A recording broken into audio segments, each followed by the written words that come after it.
दोस्तों, आपने अपनी लाइफ में बहुत से कलर्स के बल्ब तो देखे होंगे, मगर आपने ब्लैक कलर का बल्ब नहीं देखा होगा। और ये बल्ब कहाँ यूज होता है? और क्या आप जानते हैं कि आप पानी के अंदर भी सांस ले सकते हैं, मगर कैसे? और क्या आप ये भी जानते हैं कि बारिश के बाद जो जमीन से स्मेल आती है वो क्यों आती है? तो बिना टाइम वेस्ट किए चलते हैं अपनी वीडियो की तरफ। अस्सलाम वालेकुम गाइज, मैं हूँ नदीम भट्टी और आप देख रहे हैं मेरा यूट्यूब चैनल भट्टी ऑफिशियल।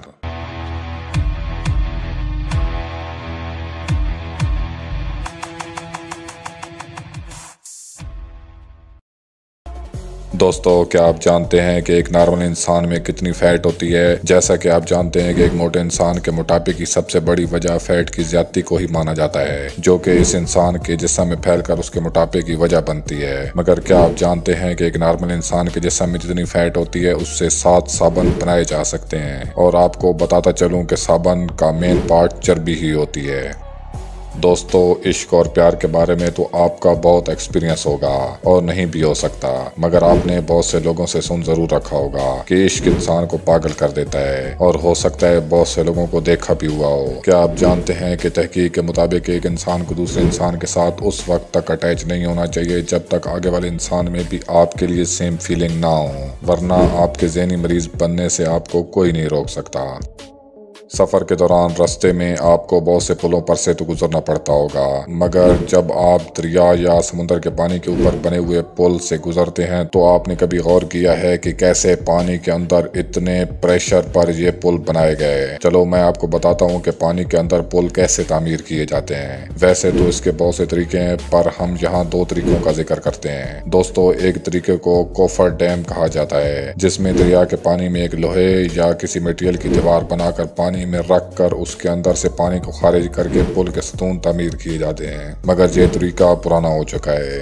आजकल इस काम के लिए केस ड्रिलिंग की जाती है। इसमें एक बड़े पाइप को पानी के अंदर जमीन की सतह पर धंसा दिया जाता है और इसमें ड्रिलिंग की जाती है और पानी को खारिज कर दिया जाता है और इसमें कंक्रीट भरी जाती है। इस तरह पुल के सतून बनाए जाते हैं। दोस्तों, इससे पहले आपको इस बारे में इल्म था? कमेंट में ज़रूर बताइएगा।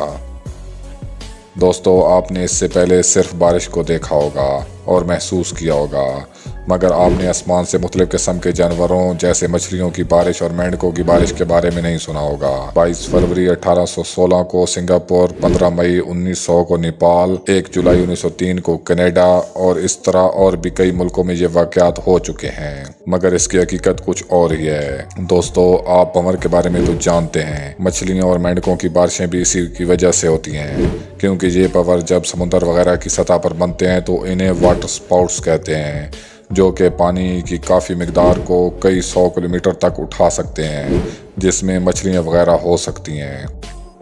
गाड़ी खरीदते वक्त हम उसके डिज़ाइन, सेफ्टी और लुक को ज़रूर मद्देनज़र रखते हैं, मगर एक चीज़ है जिसे हम ज़ाती पसंद की वजह से चूज़ करते हैं, और वो है कलर। मगर आप जानते हैं कि कलर भी सेफ्टी को मद्देनज़र रख कर चूज़ करना चाहिए। क्या आप जानते हैं कि सबसे रिस्की कलर ब्लैक होता है, क्योंकि इससे आपके हादसात के चांसेस 40% तक बढ़ जाते हैं। और तहकीक से ये भी पता चला है कि सबसे सेफेस्ट कार कलर वाइट और येलो है। लिहाजा जब भी आप गाड़ी खरीदें, कलर की दर्जाबंदी को ज़रूर मद्देनज़र रखें। जैसा कि आप सब जानते होंगे कि एक औरत ज़्यादातर 9 माह तक प्रेग्नेंट रहती है और इसके बाद एक बच्चे की पैदाइश होती है। मगर क्या आप जानते हैं कि सबसे लंबी प्रेगनेंसी 375 दिन यानी 12 माह की थी, जो कि नॉर्मल प्रेगनेंसी से 58 दिन ज़्यादा थी, जो कि हंटर्स नामी एक खातून की थी। और ये एक रिकॉर्ड तस्वर किया जाता है, क्योंकि ये अब तक की सबसे लंबी प्रेगनेंसी मानी जाती है। दोस्तों, आज के तरक्की याफ्ता दौर में हार्ट अटैक्स की शरह में दिन ब दिन इजाफा हो रहा है, जिसकी वजह नाकिस खाने वगैरह तस्वर की जाते हैं। मगर क्या आप जानते हैं कि तहकीक से पता चला है कि ज़्यादातर हार्ट अटैक सुबह 6 और दोपहर के वक्त होते हैं। कहते हैं कि 27 अप्रैल 2011 को सबसे ज़्यादा हार्ट अटैक्स होने का दिन करार दिया जाता है।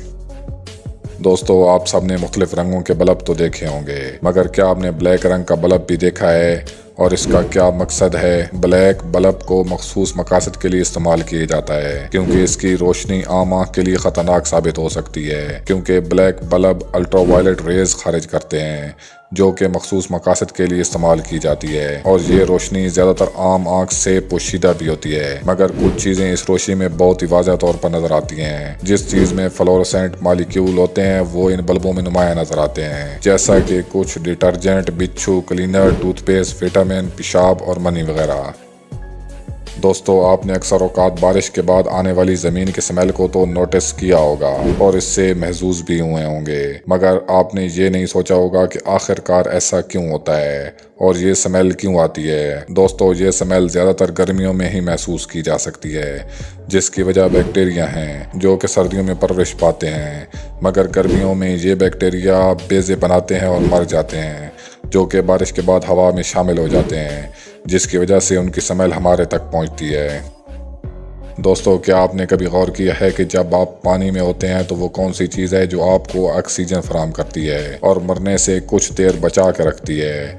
दोस्तों, बात करते हैं एक गोताखोर की जो कि 13 मिनट तक पानी में रह सकता था। जब इस पर रिसर्च की गई तो पता चला कि इसकी तिल्ली का साइज़ दूसरे लोगों से ज़्यादा था, क्योंकि इंसान के जिस्म में मौजूद तिल्ली सुकड़ कर ऑक्सीजन फराहम करती है, और अगर इसका साइज ज़्यादा होगा तो आप ज़्यादा देर पानी में बिना सांस लिए रह सकेंगे। तजर्बात से साबित हुआ है कि अगर इंसान के डीएनए को अलजी के डीएनए से मर्ज करवाया जाए तो भी पानी में ज़्यादातर रहने की ताकत बढ़ जाती है। दोस्तों, आज के लिए इतना ही। मिलते हैं अपनी नई वीडियो के साथ, तब तक के लिए दीजिए इजाज़त। अल्लाह हाफिज़।